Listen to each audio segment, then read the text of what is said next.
En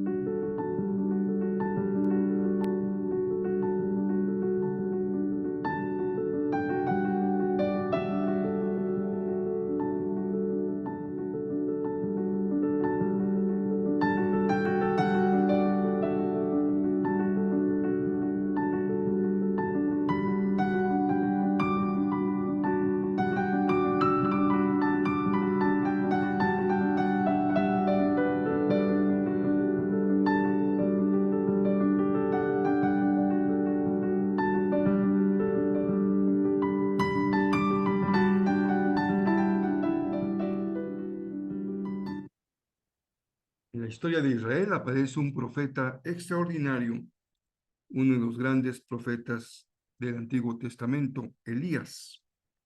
Y en el Nuevo Testamento, en los Hechos, continúa la historia de un gran hombre de Dios llamado Pablo. Esta es la serie tapa a tapa, lectura devocional de la Biblia en el año 2024.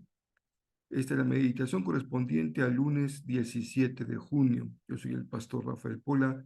Me da gusto que me permitas compartir contigo la lectura y meditación de la palabra del Señor.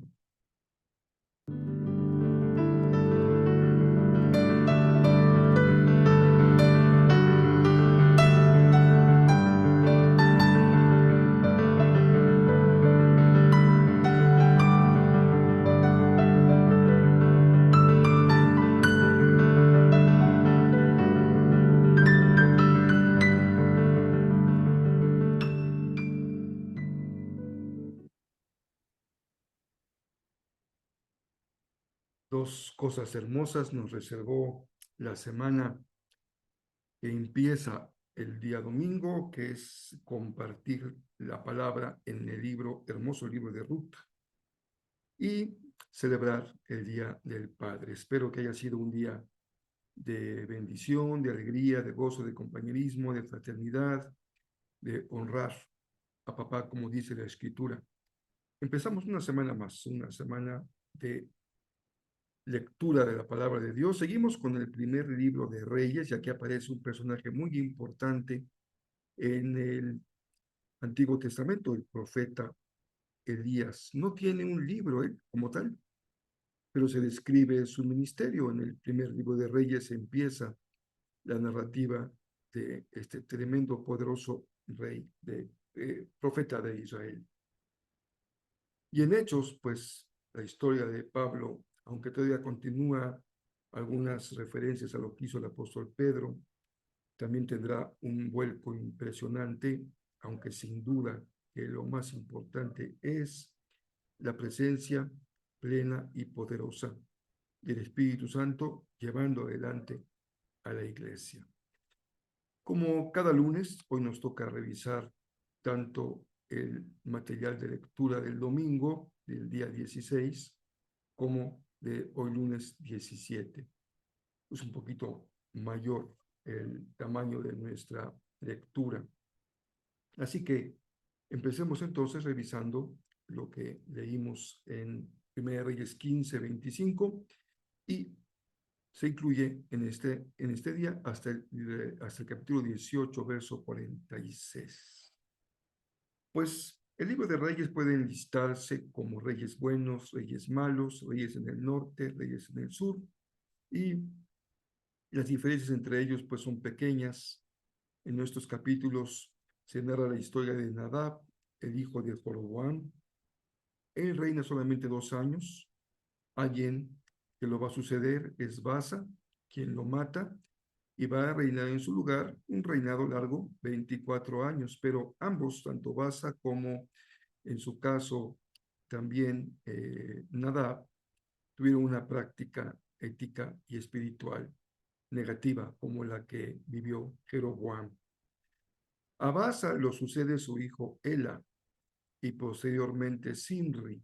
Zimri es quien mata a Ela y elimina a toda su dinastía. Aquí la narrativa de Reyes señala que el Dios había dispuesto que algunos de ellos no tendrían herederos para suceder en el trono como causa, como consecuencia de su pecado y como juicio de Dios.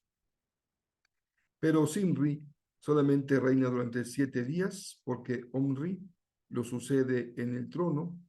Es el rey que puede ser sobresaliente su nombre o un detalle, que es la ciudad de Samaria, que vendría a ser la capital del reino del norte. Cuando muere Omri, lo sucede Acab, que dice el pasaje de Reyes, será un rey todavía peor que los anteriores. Esta es también una fórmula muy reiterada tanto en jueces como en reyes. El que viene después, el sucesor, termina siendo un juez o un rey peor que el anterior. Es como esa condición humana de decadencia. Cuando empieza algo a echarse a perder, es muy fácil que continúe echándose a perder. Es muy difícil lograr remontar una mala herencia, una mala dinámica, una mala trayectoria, pero habrá también reyes que hagan un esfuerzo grande para enmendar el camino equivocado que está siguiendo, ya sea Israel o ya sea Judá. Aquí es donde aparece justamente el profeta Elías, que anuncia una sequía al rey Acab, y será una sequía terrible, y eso tiene como consecuencia que Acab le toma mucha tirria a Elías por lo que profetiza, que el término que usa el pasaje podría ser más bien similar a la expresión como que Elías ordena esa sequía, él la determina como una forma de una palabra profética de juicio al reinado de Acab.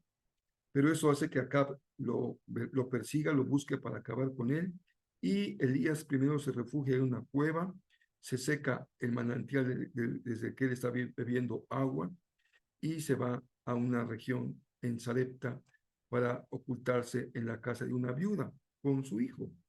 Esa es una muy hermosa historia, muy conocida, de la harina que no se agota porque la viuda le ofrece a Elías el primer producto de esa harina, y así que sigue habiendo harina en la casa de la viuda, se enferma el hijo, muere, pero también es muy conocido como el Señor usa al profeta Elías de una forma peculiar, poniéndose encima del joven o del niño en 3 ocasiones hasta que el niño vuelve a la vida.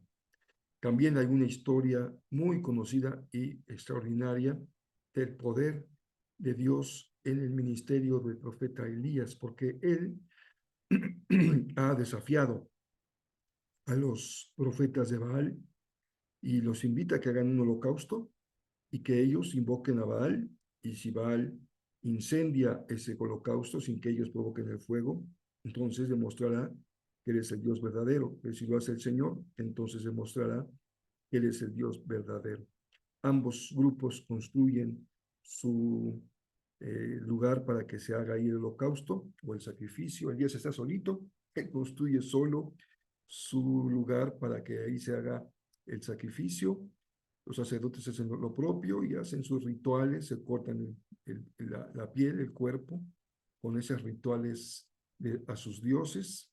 Y Elías es un profeta extraordinario porque hay una ironía en sus palabras que raya prácticamente la burla cuando él les dice, bueno, ¿por qué su Dios no les contesta que estará descansando? A lo mejor fue al baño, se fue de vacaciones o está dormido.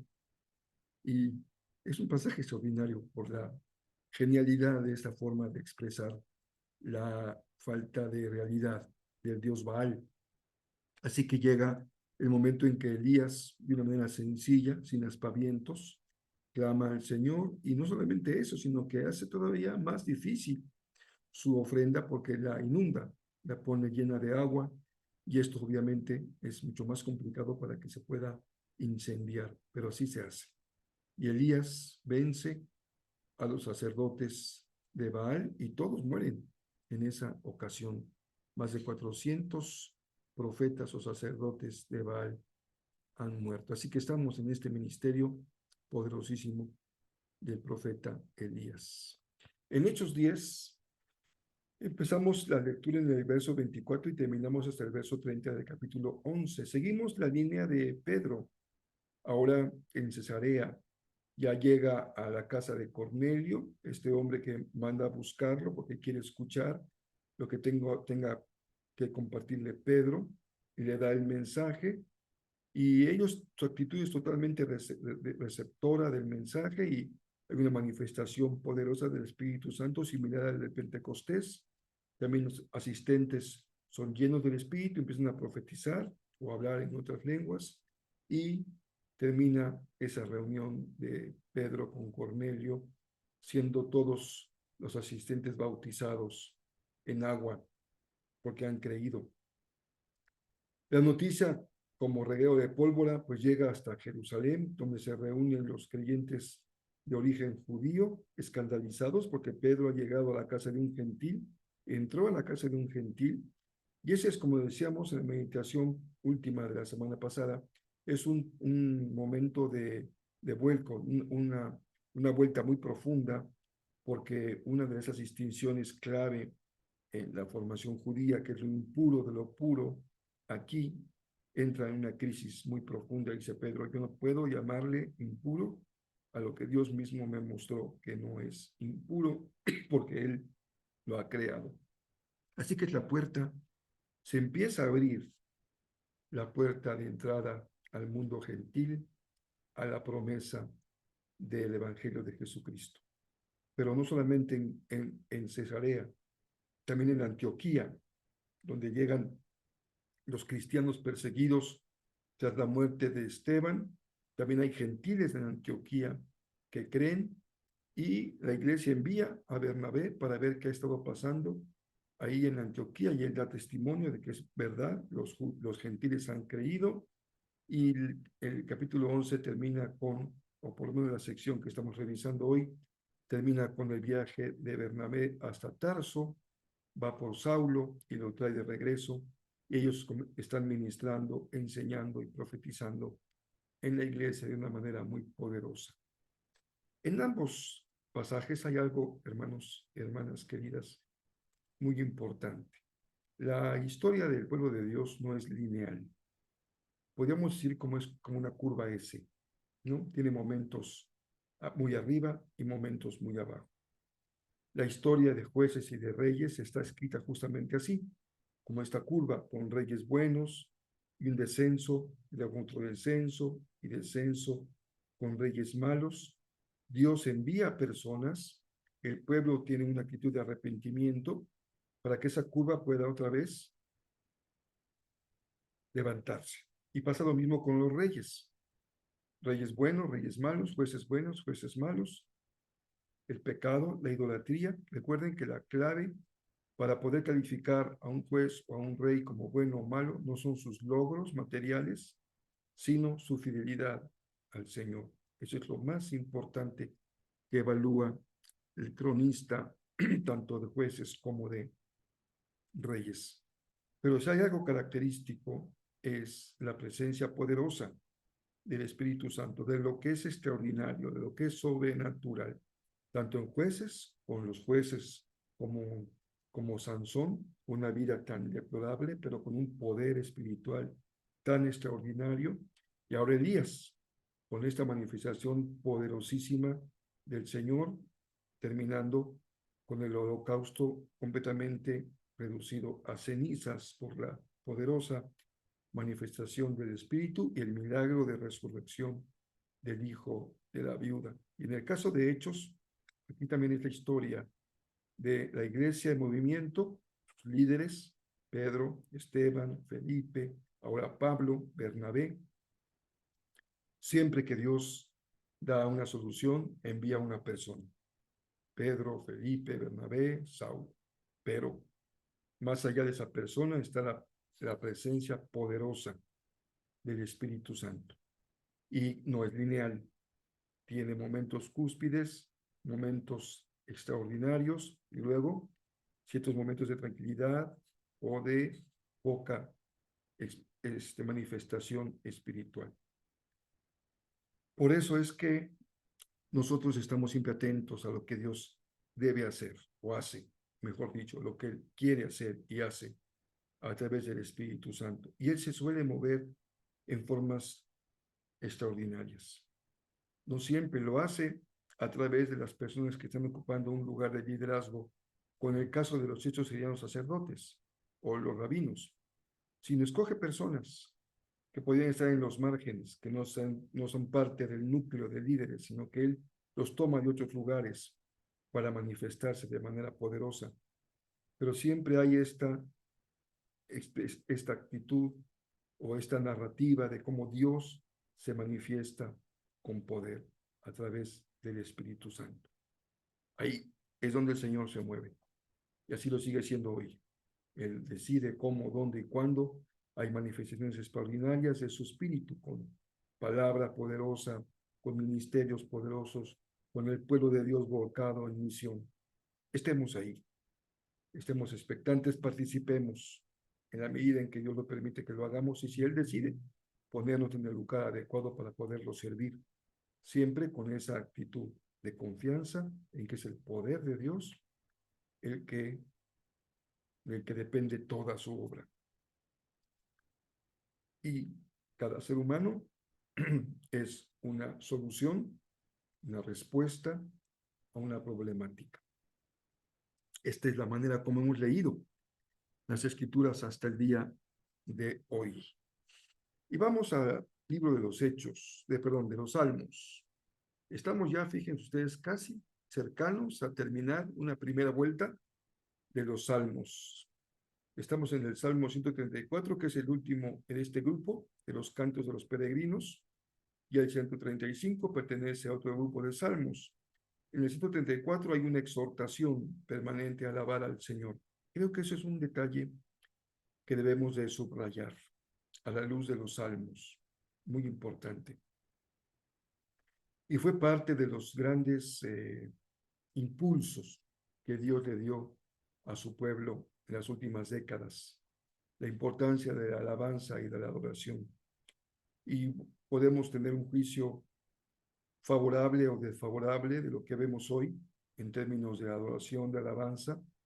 Algunos ven con crítica, digamos, con cuidado, esa línea tan delgada que hay entre la música cristiana y la música popular, especialmente la construcción de un ambiente, de un espectáculo, de técnica, de tecnología, de voces, de grupos profesionales de primera calidad, y también siempre está permanente la preocupación porque sean verdaderas expresiones de alabanza y de adoración. Pero lo mismo es en la iglesia, que sigue cantando con el piano y con el himnario, que realmente sean expresiones de alabanza y de adoración, porque es lo que dice el Salmo. Si tú y yo no entendemos nuestra vida, no solamente el domingo, sino todos los días, en nuestro tiempo que estamos con Dios, como una oportunidad para alabarlo. A veces vamos a la Biblia como diciendo, ¿qué me enseña el Señor? No voy a leer la Biblia, a ver qué aprendo, cómo me nutro. Y oro, mis tiempos de oración puede ser corto o largo, peticiones, intercesión, gratitud. Sin embargo, hay siempre una enseñanza clave en la Biblia de el pueblo está llamado para alabar, para adorar. Tú llegas el domingo a tu familia espiritual, al culto, con esta actitud: vengo a alabar, a glorificar, a exaltar el nombre de Dios, la persona de Dios. Tú estás cumpliendo con lo que dice el salmista. Él nos exhorta a alabar al Señor. En el Salmo 135 es un salmo que también tiene una forma parecida a otros, en donde el salmista hace un recuento de Dios obrando en el pueblo. Generalmente es referencia al Éxodo, que es el gran evento que marcó la historia y el nacimiento de Israel, y la victoria del Señor sobre los ídolos mudos, que dice el salmista: tienen ojos no ven, oídos y no escuchan, boca y no hablan, pero Dios es un Dios verdadero, es el Dios al que adoramos, que está vivo y que es el Dios verdadero. Finalmente, Proverbios 17, empezamos el domingo con el verso 9 y el lunes terminamos con el verso 13. Y aquí hay algo interesante. Solamente dos pensamientos que extraemos de lo que dice Proverbios. Cuando se perdona una falta, el amor florece. Fíjense que este es un sermón que sería muy, muy bendecido. Cuando se perdona una falta, el amor florece. Simplemente lo dejo aquí como un señalamiento de la riqueza de esta expresión de Proverbios. Y termina también la lectura de este libro con una frase que debe hacernos pensar. Lo peor es enfrentar a un necio. Y a veces somos tan necios que no entendemos que no hay que enfrentar a un necio y seguimos enfrentando lo mismo una y otra vez. Aprendamos que lo peor es enfrentar a un necio. Es tiempo perdido, diría Proverbios. Solamente Dios puede cambiar su ser. Como cantábamos cuando hace algunos años empezamos a cantar estos cantos propios de los jóvenes. Solo el poder de Dios puede cambiar tu ser. Y el canto decía, la prueba yo te doy, Él me ha cambiado a mí. Hemos escuchado muchos testimonios hermosos de vidas cambiadas. Yo que recuerde, nunca he oído uno que diga, yo era un necio y ya no soy. Sería un testimonio muy poderoso. Pensarlo en términos de uno mismo, ¿no? Que a veces todos vemos en el necio al de enfrente, pero no vemos al del necio en el espejo. Y no es por demás que revisemos el espejo de nuestra propia casa y que Dios nos dé un corazón humilde, abierto, a dialogar, a comunicarnos, a aprender, a escuchar. Es un reto, es un desafío. Nadie podríamos decir que lo sabemos hacer. Tal vez nadie podrá presumir que lo sabe hacer. Es justamente al contrario. Y fíjense, les hago una observación última para este día. No solamente se da esto en la vida cotidiana, en la vida diaria, se da hasta en términos de la ciencia y del conocimiento. Muchas de las grandes discusiones que hay hoy en el terreno de la ciencia o de la política, de las ideologías, de la economía, se parte de actitudes que uno toma predeterminadas y que defiende a cabalidad y cuya tarea es tratar de demostrar que el de enfrente esté equivocado. Esa siempre es un círculo que no permite avance ni comunicación. Porque si yo parto de la estrategia de defender mi punto de vista, cueste lo que cueste y a pesar de lo que sea, entonces esa es justamente la actitud del necio. Y en muchos ámbitos que podrían ser muy respetables en términos de ciencia y de conocimiento, es exactamente la misma actitud. Defender una posición a rajatabla, darte cuenta que en tu posición hay algunas pequeñas, eh, diríamos, heridas, o sea, se ve que hay fisuras y tratas de rellenarlas como puedas para que no sea evidente. Y eso así no se avanza en la vida. Pues la palabra es sabia. Por eso la Biblia es palabra de Dios de sabiduría. Proverbios es una y otra vez un pasaje que nos habla de lo terrible que es caer en una actitud de necedad. Bueno, tengan una semana muy bendecida. Nos seguimos encontrando aquí cada día para compartir nuestra lectura en la palabra de nuestro Dios. Si te parece que esto puede ser útil para alguien más, te invito a que lo compartas. Puedes hacerlo compartiendo la liga, copiando y pegando o dándole compartir a tu Facebook o al canal de YouTube. Hay esa doble opción. Hay personas que no tienen Facebook y pueden ver la meditación con libertad sin estar suscritos en YouTube. Así que es muy fácil poderlo hacer. Tenemos dos opciones en YouTube, el canal propio de Rafael Pola o el canal, bueno, tenemos incluso tres opciones porque podemos tener también el canal de Jezreel y el canal de Missio Dei y en el caso de Facebook igual. Esta meditación se comparte a través de mi página personal de Rafael Pola, la página de Jezreel y también mis hermanos de Inicio de continúan compartiendo la meditación cada día. Y hay 3 alternativas de chat en WhatsApp. Está el chat de estudios bíblicos, está el chat de tapa a tapa y está el chat de Jezreel. Por lo menos, tal vez haya otros por ahí que también lo comparten. Seguimos adelante leyendo la palabra de nuestro Dios.